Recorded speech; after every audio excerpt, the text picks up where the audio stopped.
I have been talking about the book of Psalms and just looking at it from a songwriter perspective. And I've been comparing some modern day songs that are similar to some of the issues and problems that some of these Psalms are presenting. And so today is no different, my friends. Today is no different. Today I am going to be talking about Psalm number 7.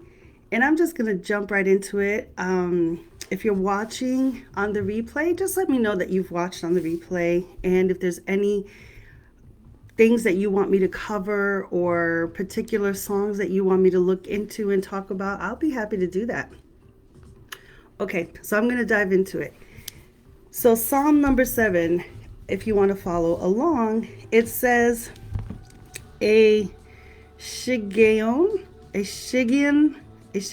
just going to go with that. A Shigeon of David, which he sang to the Lord concerning Cush, a Benjamite. And so right away, I've been sharing this the last couple of days that any Psalms that King David wrote, he made sure we knew that they came from him. He made sure that it was noted that he wrote it.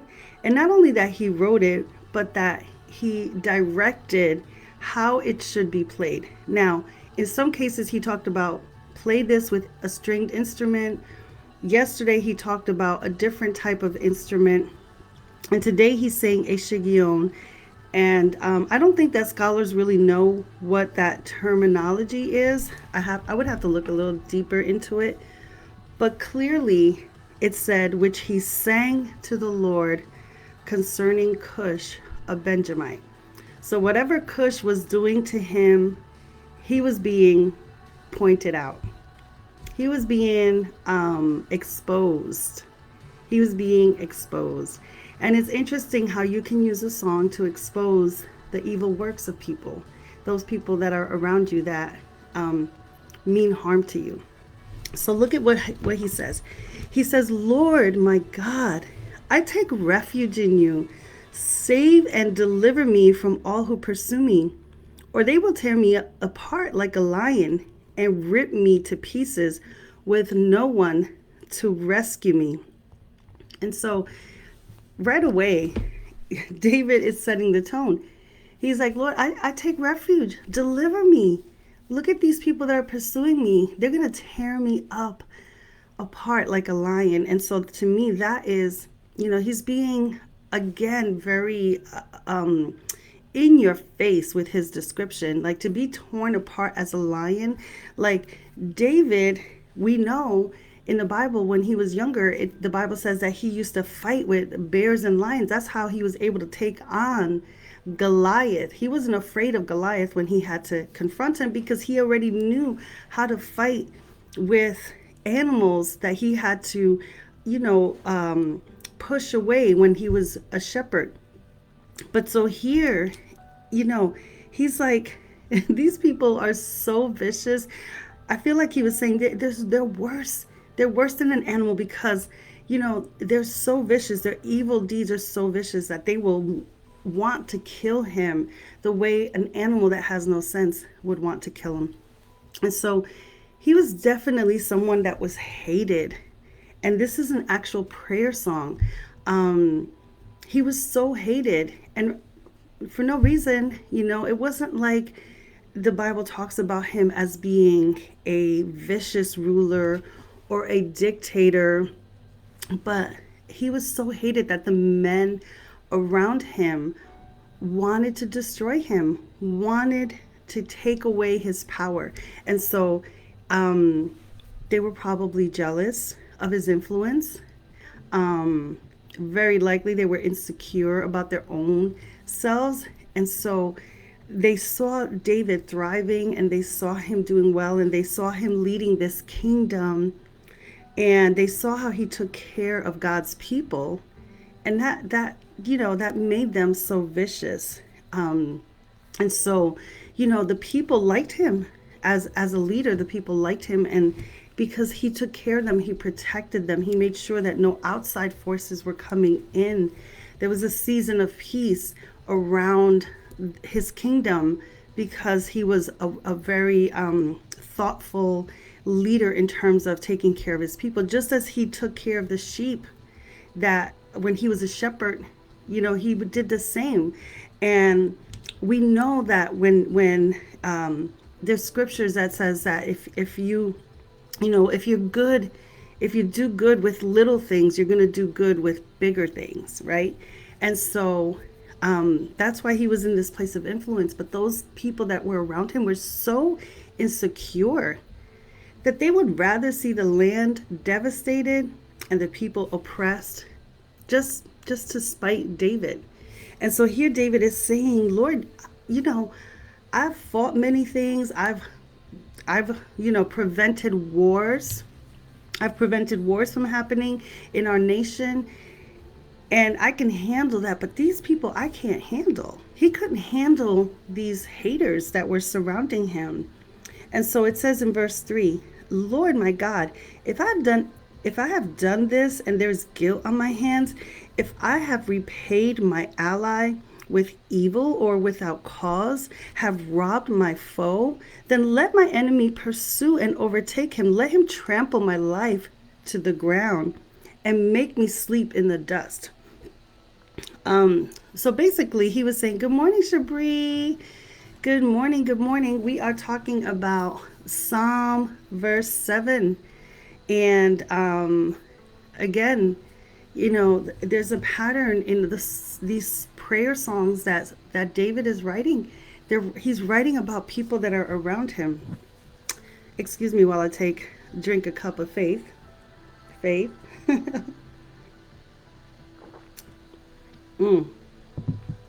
Don't we all need a cup of faith every single day, huh? So we're at verse 3. David in humility prayed, Lord, look, if I've done something to deserve this treatment, to deserve them for being right in their cause, then go ahead, let them trample my life to the ground. But David knew he was innocent, and he knew that he wasn't repaying evil for good.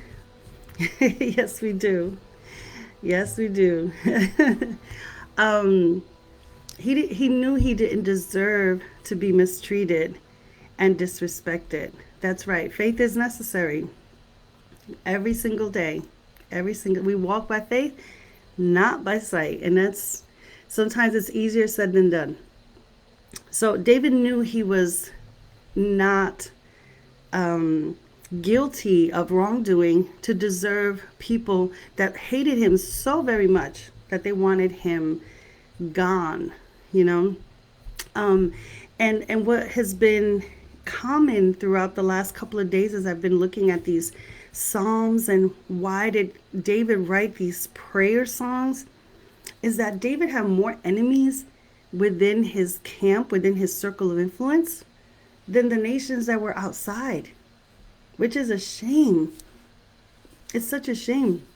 And isn't that like us in life, that we also sometimes have people around us who we trust, who are close to us, who are the ones that betray us and backstab us. They talk about you, they turn others against you, and yeah. And so many of these songs, I know, wow, exactly. Like, that's what I said. Like, I was like, wow, David, who was a man of influence, had to deal with these kinds of things, Today's society, Shabri says, today's society talks so much about haters. Yep, the haters have been around. They don't go away. They just don't go away. Yes, you're right. Thank you, Shabri, for sharing that. God allows it for a reason. And sadly, it's the people that are around us.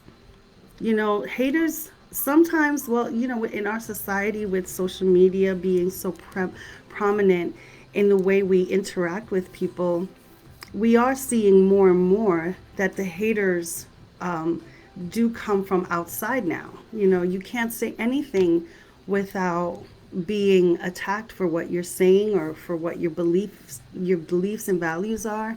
And so we're seeing that even in the Bible, this was happening.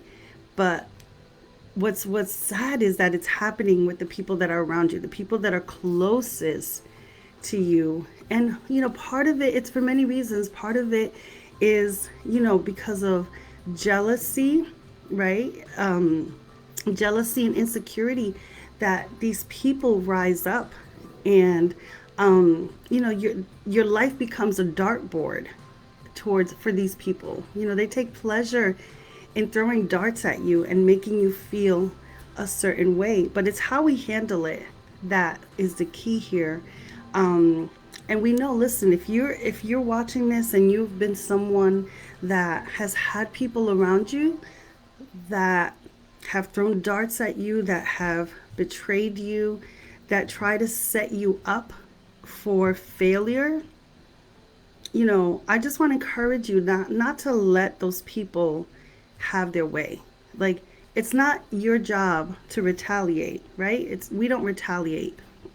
How you handle it is what causes you to be the better person, the bigger person, right? So how do you handle people who want the worst for you? How do you handle people who say mean and negative things about you when when you're just trying to do what's best, what's right? When you're thriving, right, Shabri? When you're thriving in your situation and people get insecure and jealous, and so then they start to undercut you and manipulate how others view you, like, how do you handle that? When they're trying to put you down, maybe it's a coworker at work who's jealous of you and who's whispering things into people's ears so that people don't like you, so that people stay away from you. And it's hard. I know it's hard. It's hard not to react, but at the same time, you just have to stand your ground, and you just continue to be unmovable and unshakable, because these are enemies within. These are people who betray our trust, betray our friendship, simply because there's a problem with them. There's a problem with them. And so it's not you, it's them. But they're dishonest, and they can threaten your sanity, and how you deal with it is what proves to be who is the bigger person, who is the more mature person. David repeatedly would say, he was dealing with bloodthirsty people who want nothing more than to see him dead. And if they couldn't kill him, then their job was to make his life miserable, right? And I pray that we don't have to deal with these kinds of people, but we do in life. We do have to deal with these people, and many times, they just come up out of nowhere. They're like, all of a sudden, someone that was your friend suddenly becomes your frenemy, which is so sad. But there's a thing. It's because promotion, right? Promotion draws out jealousy from insecure people. So if you step into a platform of influence, whether it's on social media, whether it's at your job, whether it's wherever it is that you step into a platform of influence, those insecure people are going to come out. They're going to come after you. And so you just got to be ready, right? The moment you step into that leadership position, whatever it is, whether it's social media, being an influencer, whatever it is, those vicious people, yes, we have to be ready for that. We have to be ready for that. Thank you. Amen. It's the Lord, Shabri. It is the Lord. They're going to come after us, right? Those jealous people that could have been our very good friends, right? they're going to step up to the stage. Okay, Shabri says she heard a minister say last night, shedding is necessary. Yeah, can you elaborate a little bit on that, on what they were saying? Could you just let us know what that meant? Shedding is necessary?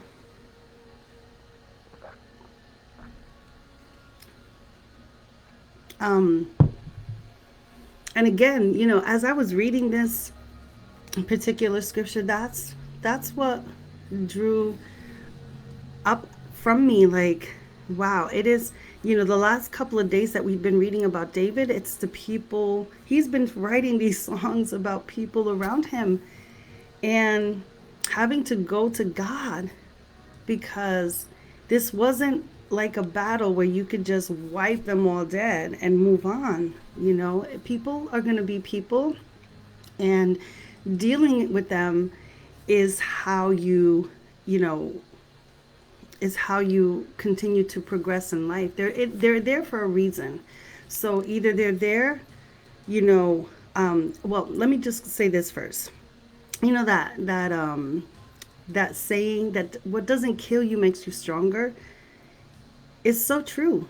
Your haters, those people, those vicious, malicious people that are around you, they are what can make you stronger. Okay, so Shabri is saying, shedding of some people in your life is necessary. Not everyone is in alignment to where God is taking you. That's right.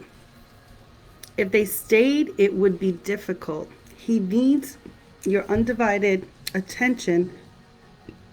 Okay, he needs your undivided attention to go to the next level. Yeah, that's right. That is so good.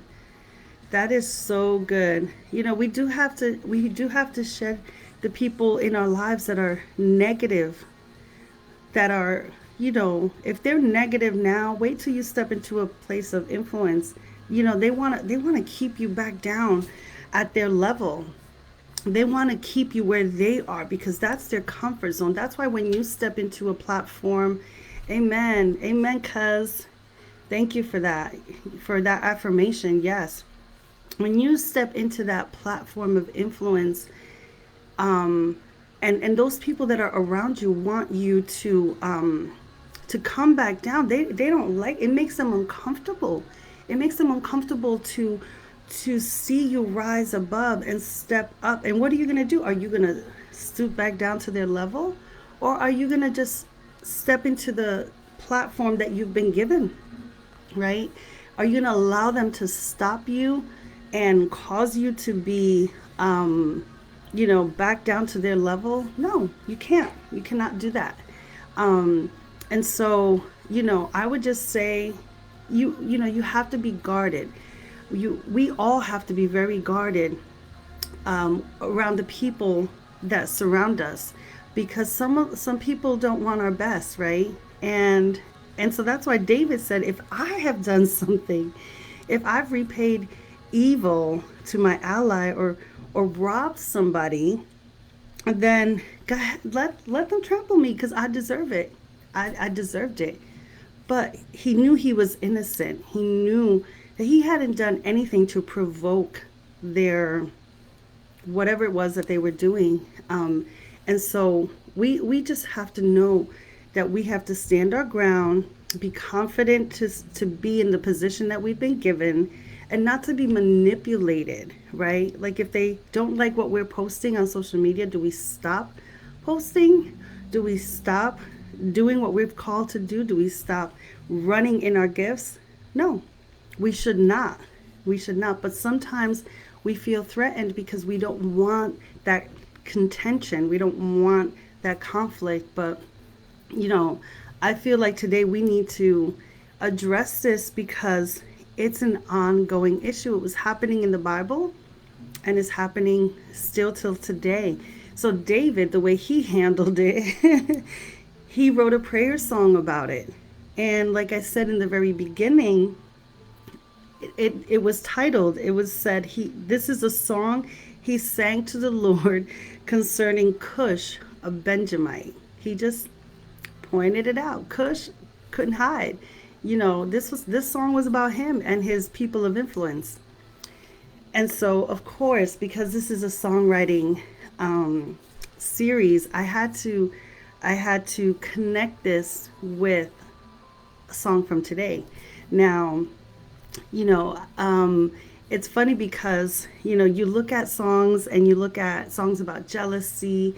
I was looking at songs about jealousy and backbiting and betrayal. And a lot of the songs that are written are about, relationships, like, a broken relationship. The boyfriend goes to a new girlfriend and the ex-girlfriend is jealous. And so songs were written, many, many, many songs have been written about that. So I was like, a lot of these songs are dealing with, relationships. But I did find two songs that kind of dealt with this little same scenario that we're reading about here. And I know it's going to be funny and you guys probably going to think that I'm just a big Taylor Swift fan. I mean, I like her music. I like her pop music. I wasn't really interested in some of her earlier songs, but Max Martin is one of her songwriters and producers, and so the man is just a genius in songwriting. And he brought her music to life. He took her music to the next level, and so a lot of the prior songs that she's done have been really, really good. So I do have to talk about her again this week because I did come across two songs. And so, for those of you that do not keep up with Taylor's roller coaster ride with the media, let me just catch you up real quick so you can see the similarities in here. So a few years ago, Taylor and Miss Katy Perry, two huge pop queens, I would say, they were friends. But something went sour in their relationship. And there started to become, he said, she said type of thing. And basically the thing was that they both shared dancers. Dancers, when they went on tour, they shared dancers. And a group of dancers were called, they both were on tours around the same time. And one asked those dancers, like, we're going on tour. Would you guys want to tour with us instead? And they were like, yeah. So they got fired from the one and went to the other.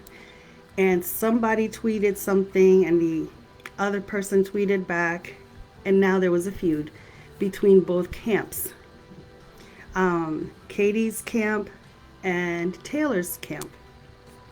And so what does Taylor do? She writes the songs about the things that are happening in her life, just like our little friend King David did. So she wrote a song called Bad Blood. And basically everybody knew when she put this song out, everybody knew who she was talking about. It's similar to like Mr. King David here, where when he wrote this song, Psalm number 7, it specifically said it was concerning Cush the Benjamite. So Bad Blood could have been subtitled a song about Katy Perry. I thought that was hilarious. But anyway, this is what Miss Taylor said in her song. She says, "'Cause baby, now we got bad blood. It used to be mad love. So take a look at what you've done. 'Cause baby, now we got bad blood. Hey, now we got problems. And I don't think we can solve them. You made a really deep cut. And baby, now we got bad blood." Drop the mic. She dropped the mic on that one. And if you've ever seen the video, and I think you should watch the video. Don't stop now to watch the video. Wait till discussion is over, and then you can go back and watch the Bad Blood video. I thought it was really good.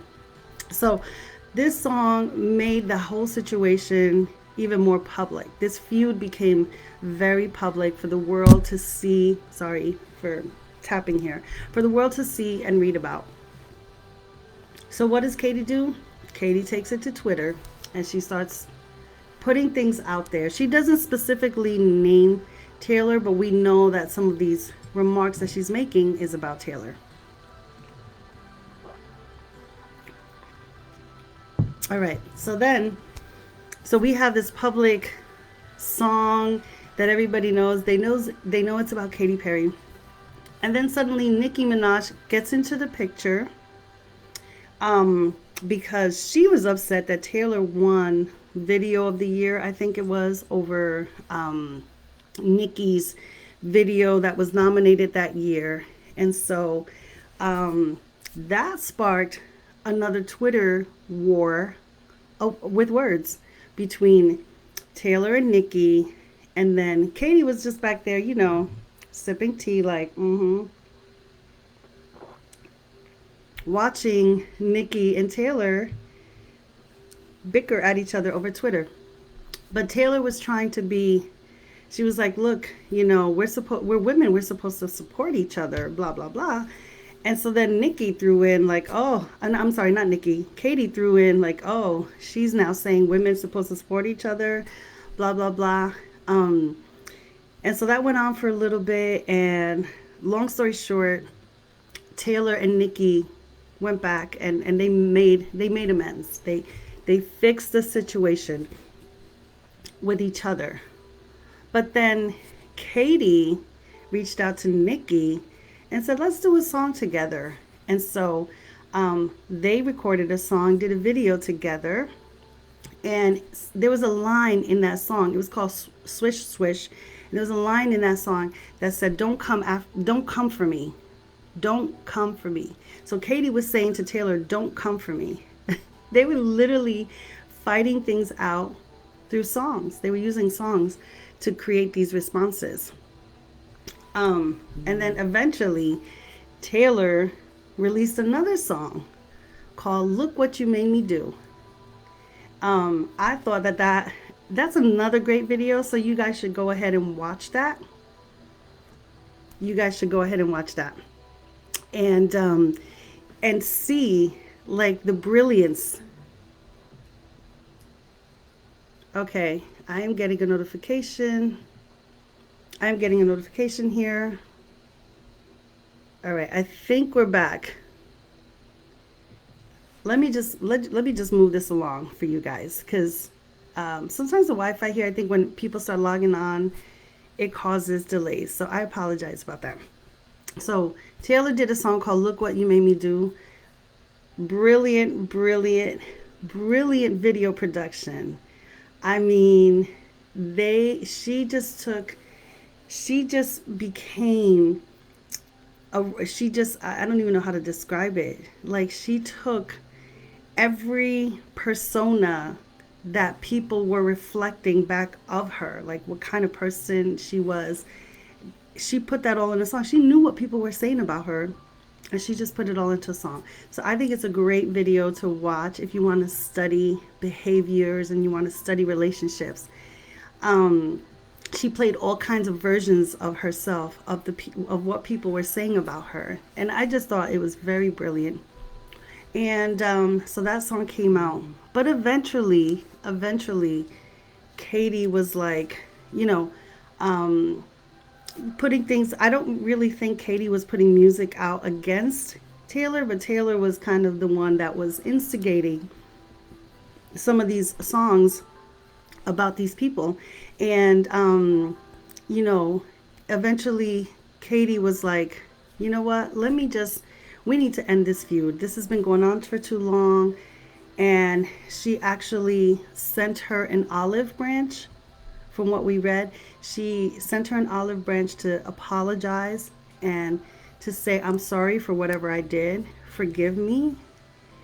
And Taylor received that, and then she put it on her Instagram to say that they were they were just ending that feud. So I thought that was it was great to see, two big female pop artists against each other. Like, it's not nice to see, because it's not giving the younger generation a great role model. And so, but they did the right thing. They did the right thing. They stopped this nonsense of going back and forth, and um, they fixed that problem. And so, you know, finger snaps for them. Finger snaps for them for stepping up to the plate and just, doing the right thing. So all I have to say, we're going to wrap this up now, is that yes, songs have been written about betrayal and backstabbing, right? Songs about friends that turn into frenemies, like right here, that was a situation. Two friends, something happened, and they became frenemies, and they just put it out there for the whole world to be involved and see what was going on, see the nonsense, the bickering, and you know, calling each other names or whatever. But what is interesting is that they all used, right? They used their artistry to present this whole drama to the world. They presented this drama in a very artistic manner.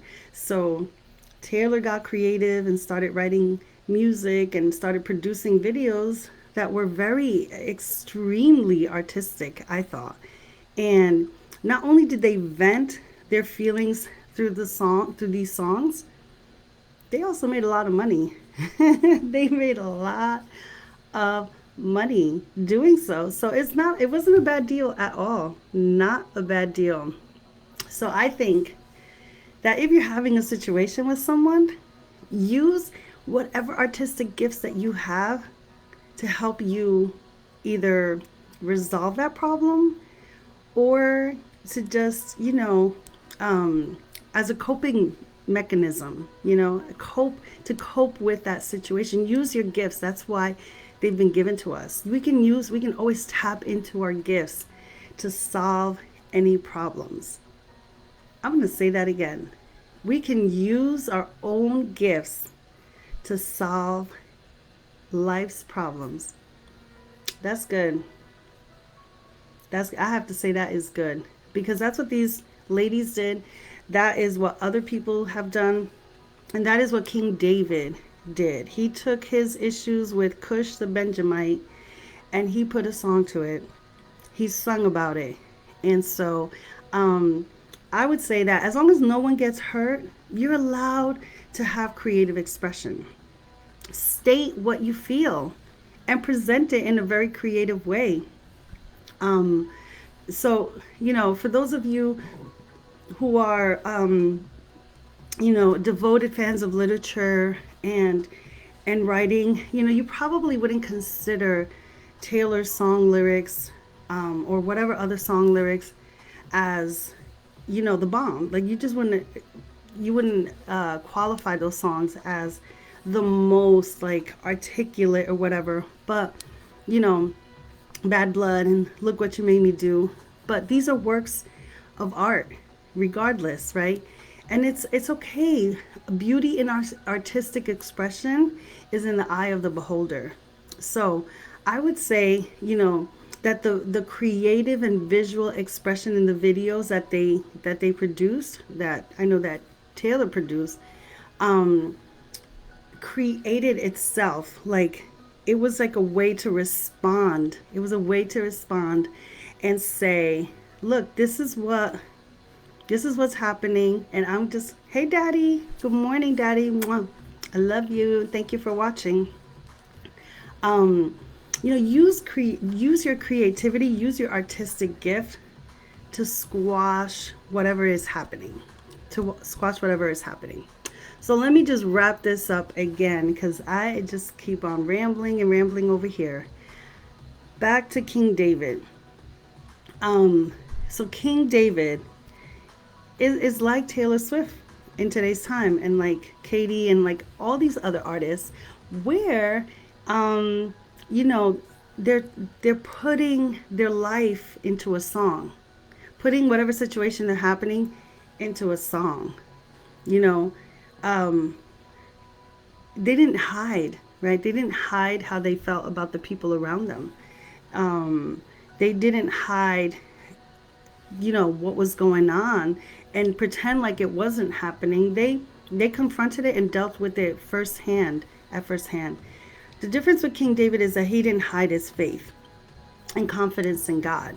Um, he, he put it out there. He was like, "Arise, Lord, in your anger, rise up against the rage of my enemies. Awake, my God, decree justice. Let the assembled peoples gather around you, while you sit enthroned over them on high. Let the Lord judge the peoples. Vindicate me, Lord, according to my righteousness, according to my integrity, most high." And what I love about this guy is like his faith was unshakable. His faith was unshakable. And although he knew how to fight wars, although he knew how to defeat giants, to defeat nations, to fight against evil, wicked nations that would try to attack their security, he knew how to do all that. He didn't know how to deal personally with these people that were around him. And so what he did, he had to go to God. He had to let God deal with it. And like I said earlier in the week, he didn't go to the media of his time to defend him and to put out posts about him. He didn't go to the newspapers. He didn't do a Rolling Stone magazine cover about all the great things that he did as a king. He didn't do things so that people can be on his side. He didn't go to others for comfort or sympathy. He was a king. So if he wanted to get rid of these people that were around him, he could have. He had the resources to do it. But he didn't do any of that. He didn't repay evil for evil. And so he was a man who was totally dependent on God. And so I think that, that is clear in this song, because this song points it out. And he depends on God for justice, and he depends on God to deal with these wicked people. And so he says, "My shield is God Most High, who saves the upright in heart, who saves the upright in heart, who God is a righteous judge, a God who displays his wrath every day. If he does not relent, he will sharpen his sword, he will bend and string his bow. He has prepared his deadly weapons, he makes ready his flaming arrows." Like, he's just talking about God as a defender, right? He talked about God as a defender. And so he finishes all of that to say, these are the things that God would do. He reminds himself that God would defend him, defend the righteous, because when people are wrong and people are mean and evil, sometimes, you need a higher power to deal with those people. So he talked about justice in this. Whoever digs a hole and scoops it out falls into the pit they have made. The trouble they cause recoils on them. Their violence comes down on their own heads. And basically, that's just saying that for those people, right, that if they sow evil, that evil comes back to them. It says that the trouble they cause recoils on them. That's like a boomerang. Like, whatever they're sending out comes back to them. We know the principle of whatever you sow, you're going to reap. If you sow evil, if you sow backbiting, if you sow backstabbing, if you sow betrayal, all of that stuff is going to come right back at you. And so David concludes this prayer by saying, "I will give thanks to the Lord because of his righteousness. I will sing the praises of the name of the Lord Most High." At the end of the day, he's going to allow his heart to be filled with thanksgiving and with expectation and confidence in God, because he knows that God defends the righteous and upholds their cause. So the reason why he wasn't defeated by these enemies, was because God protected him. And that's what we need when we're dealing with people that are after our that are not looking out for our best interests, that are looking to harm us and to say negative things about us. We all we have to do is just stand and be righteous. Stand and do what's right. Because in the end, the very things that they're doing to you will turn around and come back to them. And you know, it's sad. It's sad for them, not for us, but it's sad for them because they're gonna reap what they sow. So that's it. That's all I have. Thank God this particular one ended. But it's very, very interesting how, the same things that we're seeing today have always been, because people are the same. Humanity and the characteristics of humanity are the same.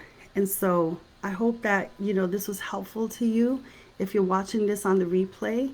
And if you're dealing with people that are mean spirited, that harm you with their words, just put your trust in the one who created you.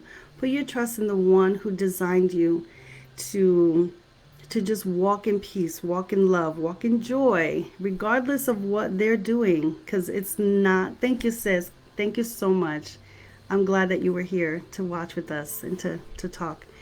And so, yeah, we put our hope in God. We put our hope and our trust and know that God is with us and he'll deal with those people. You just continue to be yourself and use your gifts, use your ability, use your artistry, use your creativity to just handle that. To handle those deadly darts that try to come at you. They're not going to kill you because like we said before, what doesn't kill you makes you stronger. And so that's what we're declaring. We're just declaring strong people to rise up and not be, taken down by these evil people. So I pray blessing over you today. Have a wonderful rest of the day. I pray that you're able to learn and continue to grow and enjoy growing with me in this journey. This is definitely helping me grow as a songwriter and as a person that has to deal with many people at many different levels. Lastly, I just want to say that I created this Prayers for My Family guide. It's on my webpage, and I put a link in the description that will help you just have a couple of scriptures that you can pray over your family on a daily basis. All right, so you go to my webpage and you get that, and I'll send that over to you. Join me next week for the continual songwriting journey through the Psalms. I want you to have a great day. Make it a great day. Blessings to you. I'll see you next week. Ciao.